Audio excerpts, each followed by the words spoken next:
पंडित प्रदीप मिश्रा कौन है? कैसे बने कथावाचक से सेलिब्रिटी प्रवचनकार? मिश्रा जी को सीहोर वाले बाबा के नाम से भी जाना जाता है, जिनकी कथा नियमित रूप से आस्था चैनल पर दिखाई जाती है। पंडित प्रदीप मिश्रा की सबसे बड़ी रोचक बात यह है कि यह अपने प्रवचन में शिव पुराण की कथा सबसे ज्यादा करते हैं और उसके उपाय भी बताते हैं, जिसके चलते वे प्रसिद्ध हुए। पंडित मिश्रा के यूट्यूब और फेसबुक पर लाखों फॉलोअर हैं। वे अपनी ज्यादातर कमाई का हिस्सा दान में दे देते हैं, जिससे दीन दुखों का भला हो जाता है। कथावाचक पंडित प्रदीप मिश्रा पिछले 2 वर्षों से बहुत चर्चा में हैं। वे शिव पुराण पर आधारित कथाओं का वाचन करते हैं। वे जहां भी जाते हैं, वहां कथा सुनने वालों की बहुत भीड़ उमड़ती है।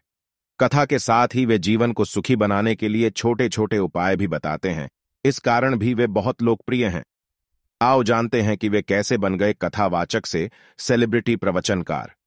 पंडित प्रदीप मिश्रा का जन्म 1980 में सीहोर में हुआ था। इनका उपनाम रघुराम है। उन्होंने ग्रेजुएशन तक शिक्षा प्राप्त की है। उनके पिता का नाम पंडित श्री रामेश्वर दयाल जी मिश्रा है, जिनका 2 जून को हृदय गति रुकने से निधन हो गया था। पंडित प्रदीप मिश्रा जी के 2 भाई है, जिनका नाम दीपक एवं विनय मिश्रा है। उनके पिता स्वर रामेश्वर मिश्रा ज्यादा पढ़े लिखे नहीं थे। वे पहले चने का ठेला लगाते थे, बाद में चाय की दुकान लगाने लगे। वहीं पर प्रदीप जी भी पियाता के काम में हाथ बंटाते थे। बड़े मुश्किल हालातों में बहन की शादी की।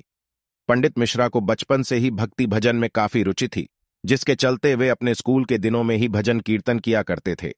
मिश्रा जी थोड़े बड़े हुए तो सीहोर में ही एक ब्राह्मण परिवार की गीता बाई पराशर नाम की महिला ने उन्हें कथावाचक बनने के लिए प्रेरित किया।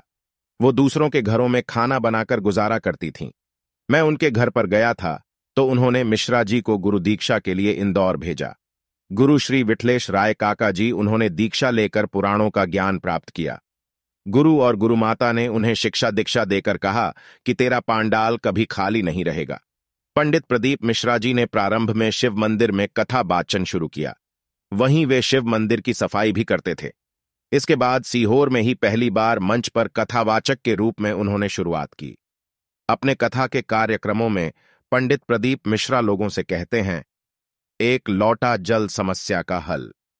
बस यह बात लोगों के मन में बैठ गई और शिवजी की कृपा से पंडित प्रदीप मिश्रा जी को फिर जीवन में कभी पीछे मुड़कर नहीं देखना पड़ा।